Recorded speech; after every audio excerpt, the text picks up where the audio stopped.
Hello again everyone, and welcome back to Shay's Hobby Doc Bay. Today is Wednesday. It is November the 14th, 2018. It is 3:55 p.m. right now. I'm here by myself, so I'm getting to do some videos. Alright, this is a tag video.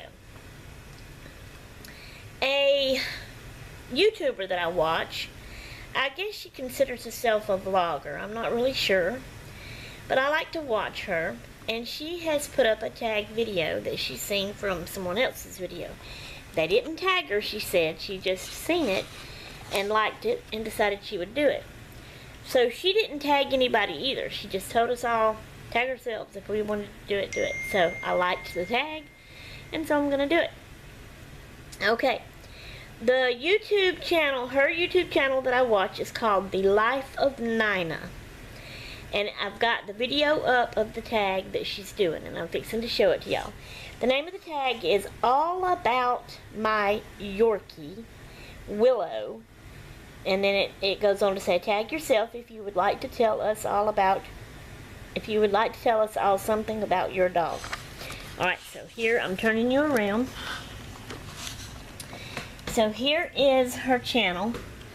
That's her picture and the name, The Life of Nina. Now, I would normally call that Nina, I think, N-I-N-A, but she calls herself Nina. She says that people say it wrong a lot, but she is Nina. So, this is her, and I love that background. I think it's a quilt. And there's her Yorkie dog, and this is the name of the channel. Okay, there is 12 questions to the tag. I've got them wrote down here so I won't forget. So, here we go. I gotta take it over here with me. Okay. Alright, give me a minute. Okay. This is my dog. Hello, Butchie. Say hello to everybody on YouTube. Yes, wink at him. He winks a lot. Did y'all see him wink? So this is my dog. Okay, so the first question is, what is your pet's name? Butchie? Y'all hang on. He bites and gnaws, y'all. Sorry. I didn't want him doing that on video. Be a good boy while Momo videos you. Yes, I'm his Momo because he's supposedly one of my girls' mama. We call Elizabeth Aunt Elizabeth, so I guess that makes Katie his mama. Although the other day she said she didn't know if she was his mama or not. I'll explain a little bit later. A little bit more later. Hey, Butchie. His name's Butch, but I say Butchie a lot. That's Momo's baby. Yes, it is. He's Momo's baby. Okay, now I'm his Momo, because he came first, and we had another dog named Junior that we also called ourselves Momo and Pawpaw too. So that's what we are to the pets. The actual granddaughter, I'm Granny, and Pawpaw's still Pawpaw, but I wanted to be Granny. Okay. So, first question, pet's name. His name is Butch. Butch, be a good boy. Look at camera. Thank you. His name is Butch. Second question, what is his age and his birthday? The answer to both of those questions is we don't know. So the reason we don't know is because he was a stray dog that came up to us. So we don't know how old he was. He was still basically this size. Maybe not as fat. No, there's no maybe about it. He was not as fat. He was skinny and scrawny. Looked like he had been starved to death. But now he's a big old fat, overweight, chunky thing. Like Momo, huh? Yep. So we don't know how old he was. And, so therefore we don't know when he was born or when his birthday was. Okay, so question 3 is where and when you got him. Okay. Like I said, we lived in Mississippi before, Butch. Be a good boy. Butch, please. No licking, biting, or gnawing, please. You can yawn. Okay. Lay down and go sleep if you want to. So, before we moved to Tennessee, we lived in Mississippi on Bowie Swamp, my land. That's where he came up to us as a stray dog. He just came up in the yard one day. We seen him. We didn't really, we had other dogs, and I had a pet bird. We didn't really want any more pets. So we really didn't want him. So, and there goes my alarm. Y'all hang on. I gotta go over here and cut it off or it won't hush. Give me a minute.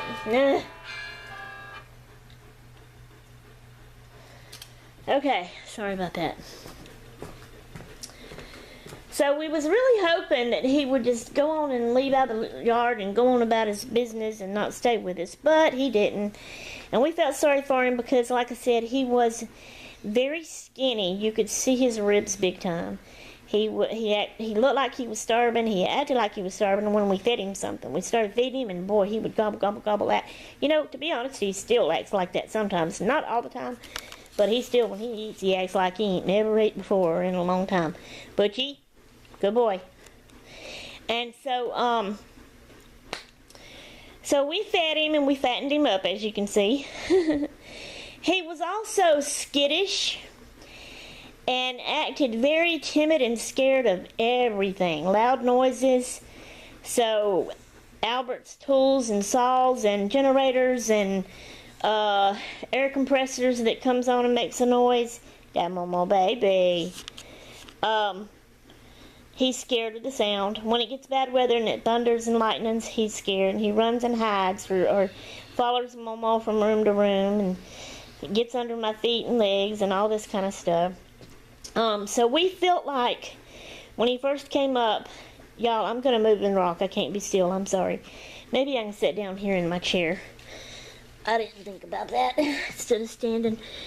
We felt like that he had probably been abused because of the way he acted. He was so scared of us. Even when we'd go to him at first to pet him, reach our hand out, he, slunk back like he was afraid of our hand, like he thought we was going to hit him or whatever. So we felt like he was probably abused. So we fed him, and my brother-in-law, Benny, he lived in a trailer in our yard, and he's the one that named him and gave him the name Butch. And he was like claiming the dog. So at first, in the beginning, he was supposed to be Benny's dog. Well, we moved to Tennessee not long after that. I don't know how much long it was, but not too long after that. Benny also started letting him go in the trailer and stay with him at night, but during the day he stayed outside.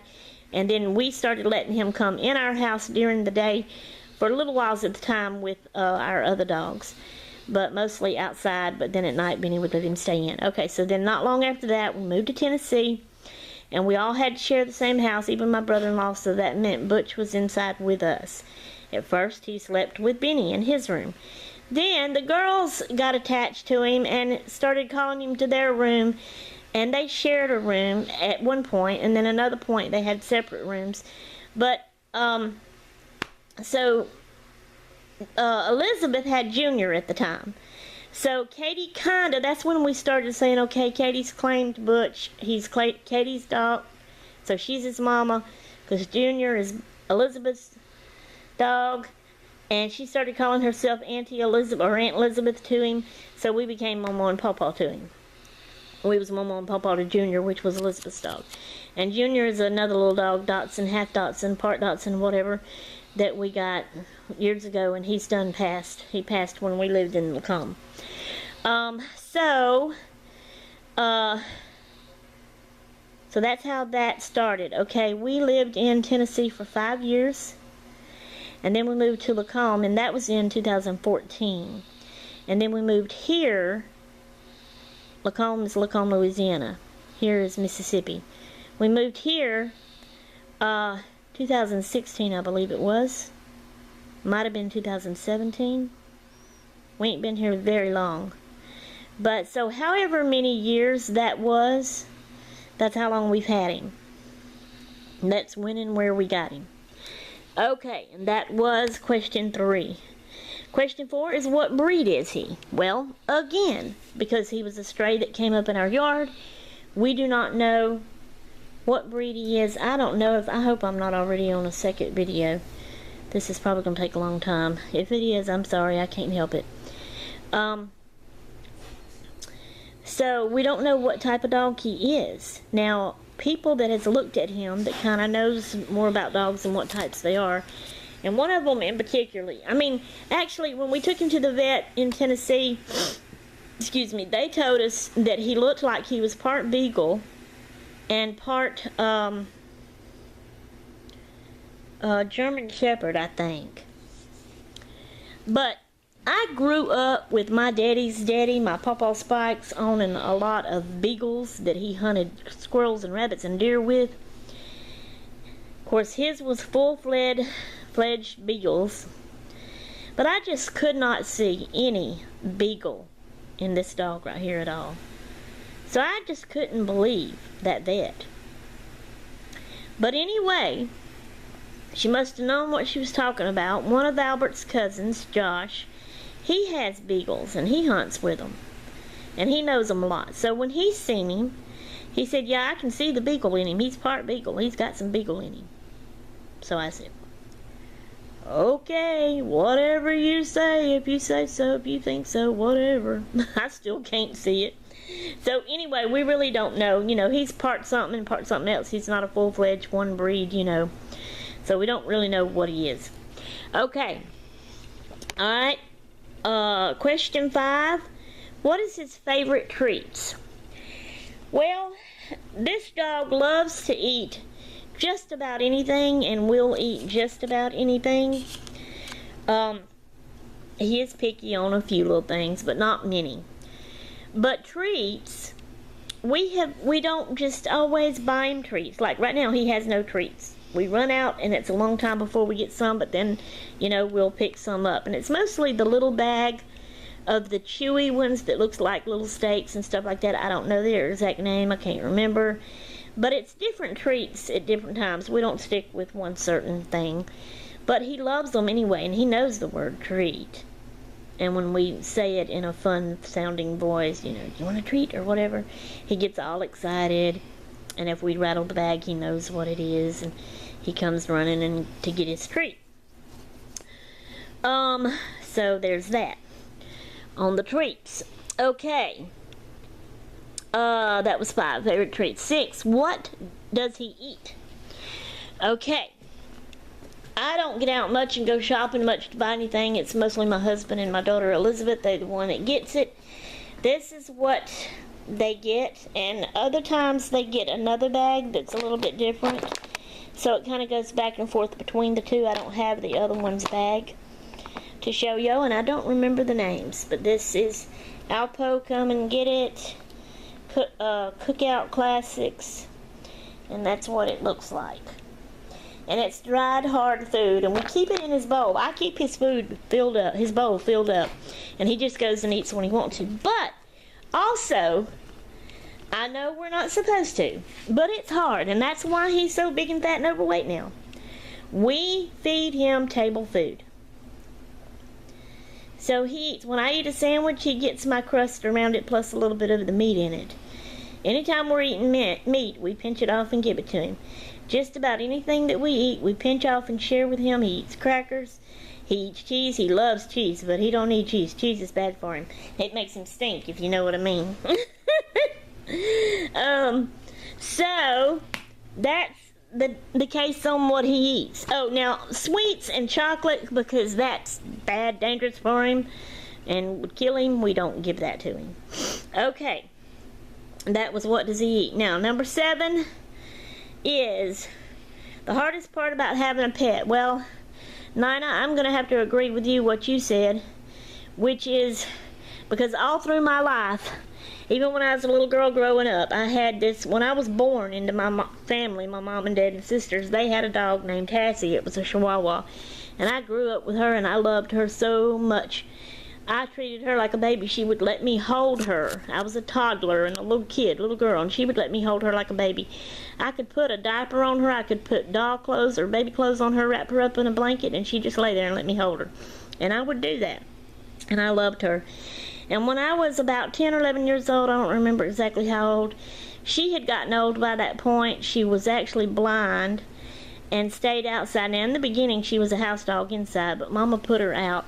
And she loved laying out on the road. It was a a neighborhood where really the traffic wasn't that bad, but when the sun would shine on the road and get it hot, she loved laying there. But she also, maybe it wasn't blind, it was deaf. She got deaf, and she got where she couldn't hear the cars coming. So a car had come and ran over her, and you know, that was the end of her. It was sad. I cried.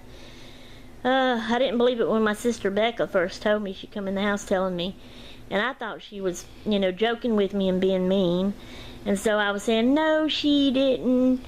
You just doing that or whatever. And then when I found out it was true, I started crying. But anyway, so that's the sad part. You get attached to them, and when they die, something happens that's so sad you cry and you don't like it. And all through my life, even my married life, kids was little, and even to this point, you know, like I said, we used to have Junior. He passed away. He got old and passed away in Lacombe. But I've had dogs. We've had cats. Not that I really like cats. I prefer dogs to cats. I don't really get that attached to cats.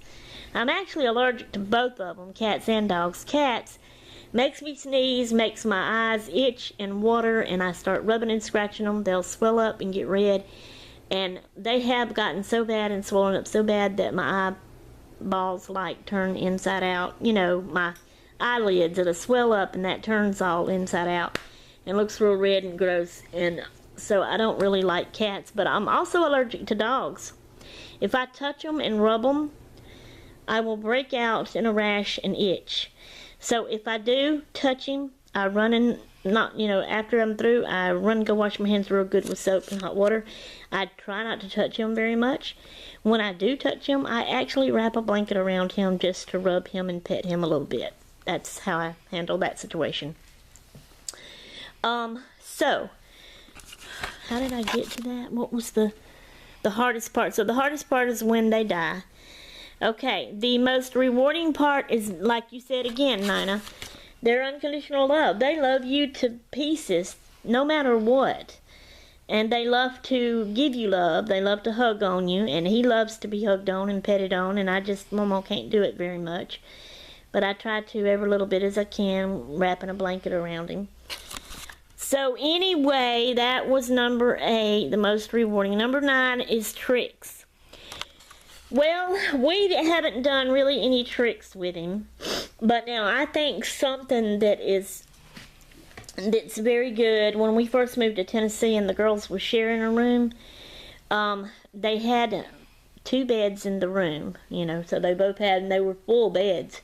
But they had a wide space between the beds. But like Elizabeth was on her bed, Katie was on her bed, and Butch was on one of them's bed. And the other girl called Butch over to come to her. And instead of jumping down and then jumping back up on the bed, he just purely leaped. And like I said, it was because they had a pretty big room they were sharing. And they had full beds, and one was on each side, and they had that wide, and I mean, it was a wide space between the beds. But he just leaped from one bed to the other, over to the other girl. I don't know, you know, remember which girl it was. Probably from Elizabeth to Katie. But anyway, so we think that's neat, and that's probably about the only trick. The next thing that I think's cool about him is he is pretty doggone smart. Hanging around here with me, and you know, during the day everybody leaves, it's just me and him. And I have come to know him. I say I can read him. You know, they can't talk and tell us nothing. Like he can't say, Momo, I need to go outside and use the bathroom. But I read him, okay? So when he needs to go outside, he comes up to me and he'll just stand there and stare at me. And if I don't notice him right away, he'll kind of move and walk and prance around where his nails is making sound on the floor. That gets my attention. I look at him, and then I realize he's asking me something. He's telling me he needs to go outside. And so I'll say, you need to go outside and pee-pee? And yeah, I say the word pee-pee instead of potty or whatever. And boy, he gets all excited and he jumps up and starts prancing towards the back door. And so I get up and let him out. Okay, so that's smart. Okay, he has some toys and he'll run and catch them, but he don't bring them back.